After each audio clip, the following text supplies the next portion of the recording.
Hello everyone, welcome to my channel. आज की इस वीडियो में हम बायोलॉजिकल साइंस का लेसन प्लान देखेंगे जिसका टॉपिक है पर्यावरण प्रदूषण। तो चलिए स्टार्ट करते हैं।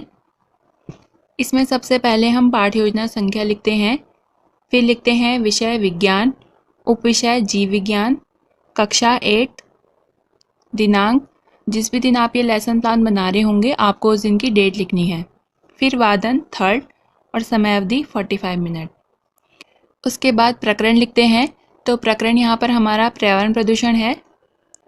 फिर लिखते हैं विद्यालय का नाम, जिस भी स्कूल में आप टीचिंग करवा रहे होंगे आपको वहाँ का नाम लिखना है।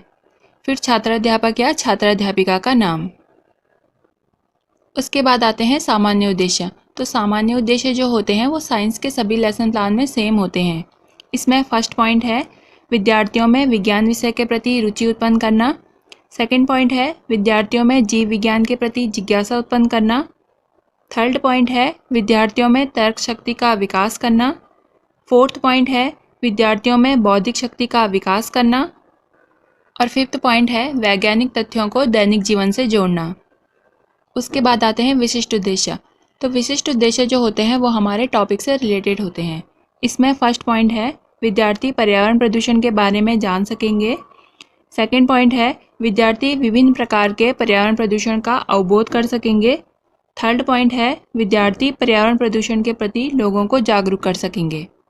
उसके बाद आती है सहायक सामग्री। तो सहायक सामग्री में हम वो सब चीज़ें लिखते हैं जो हम टीचिंग करते हुए यूज़ करते हैं, जैसे शामपट, चौक, डस्टर, चार्ट, संकेतक आदि। उसके बाद आता है पूर्व ज्ञान। विद्यार्थी पर्यावरण प्रदूषण के बारे में सामान्य जानकारी रखते हैं। उसके बाद आता है प्रस्तावना प्रश्न। तो प्रस्तावना प्रश्न में आपको इस तरीके से एक टेबल बनानी है। एक तरफ लिखते हैं छात्राध्यापिका क्रिया और एक तरफ लिखते हैं छात्र क्रिया। यहाँ पर मैंने 5 प्रस्तावना प्रश्न बनाए हैं। इसमें पहला प्रश्न है आप अपने घर को साफ सुथरा रखने के लिए क्या करते हैं? तो छात्र उत्तर देंगे घर को साफ रखने के लिए सफाई करते हैं। दूसरा प्रश्न है घर की सफाई में घर से क्या निकलता है? तो छात्र उत्तर देंगे कूड़ा, कचरा, रद्दी व अनुपयोगी वस्तुएं। तीसरा प्रश्न है घर से निकलने वाले कूड़े, कचरे व अनुपयोगी वस्तु को कहाँ फेंकते हैं? तो छात्र उत्तर देंगे घर से बाहर कूड़ेदान में फेंकते हैं। चौथा प्रश्न है इनसे हमारे पर्यावरण पर क्या प्रभाव पड़ता है? तो छात्र उत्तर देंगे पर्यावरण प्रदूषित हो जाता है। पांचवा प्रश्न है पर्यावरण प्रदूषण को समझाइए। तो ये हमारा समस्यात्मक प्रश्न हो जाएगा। उसके बाद लिखते हैं उद्देश्य कथन। तो उद्देश्य कथन में हम लिखेंगे छात्रों आज हम पर्यावरण प्रदूषण के बारे में विस्तृत अध्ययन करेंगे। उसके बाद आता है पाठ प्रस्तुतिकरण। तो पाठ प्रस्तुतिकरण में आपको इस तरीके से एक टेबल बनानी है। यहाँ पर मैंने 3 शिक्षण बिंदु लिए हैं। इसमें पहला शिक्षण बिंदु है पर्यावरण प्रदूषण। इसमें पहले हम 2 विकासात्मक प्रश्न पूछते हैं। तो पहला प्रश्न है अनुपयोगी वस्तुओं को पर्यावरण में रखे रहने पर क्या प्रभाव पड़ता है? तो छात्र क्रिया में लिखेंगे पर्यावरण प्रदूषित हो जाता है। दूसरा प्रश्न है दूषित वातावरण से क्या समझते हैं? तो ये हमारा समस्यात्मक प्रश्न हो जाएगा। उसके बाद हम इसका स्पष्टीकरण देते हैं। स्पष्टीकरण को आप यहाँ से नोट कर सकते हैं। पहले शिक्षण बिंदु के स्पष्टीकरण के बाद एक मूल्यांकन प्रश्न पूछते हैं। तो जैसे यहाँ पर है पर्यावरण प्रदूषण किसे कहते हैं? उसके बाद आता है दूसरा शिक्षण बिंदु। तो दूसरा शिक्षण बिंदु है पर्यावरण प्रदूषण के प्रमुख कारक। इसमें भी हम पहले 2 विकासात्मक प्रश्न पूछते हैं।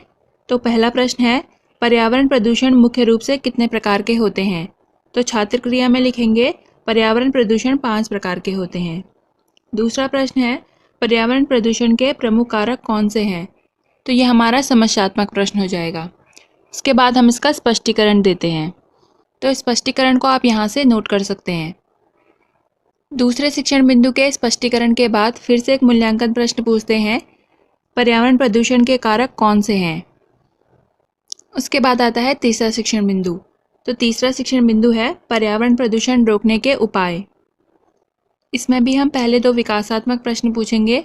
तो पहला प्रश्न है पर्यावरण प्रदूषण के कोई 2 कारक बताइए। तो छात्र क्रिया में लिखेंगे वनों की कटाई और शहरीकरण का होना। दूसरा प्रश्न है पर्यावरण प्रदूषण रोकने के उपाय बताओ। तो ये हमारा समस्यात्मक प्रश्न हो जाएगा।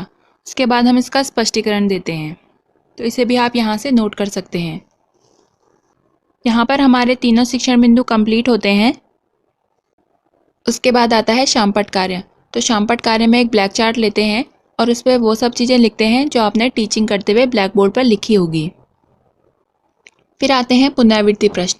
तो पुनरावृत्ति प्रश्न जो होते हैं वो हमारे तीनों शिक्षण बिंदु से रिलेटेड होते हैं। यहाँ पर मैंने 3 पुनरावृत्ति प्रश्न लिए हैं। इसमें पहला प्रश्न है पर्यावरण प्रदूषण कितने प्रकार का होता है। दूसरा प्रश्न है पर्यावरण प्रदूषण के प्रमुख कारक कौन से हैं। तीसरा प्रश्न है पर्यावरण प्रदूषण को कम कैसे किया जा सकता है। इसके बाद आता है गृह कार्य। तो गृह कार्य में हम लिखेंगे पर्यावरण प्रदूषण के बारे में लिख कर आएंगे। तो यहाँ पर हमारा लेसन प्लान कंप्लीट होता है।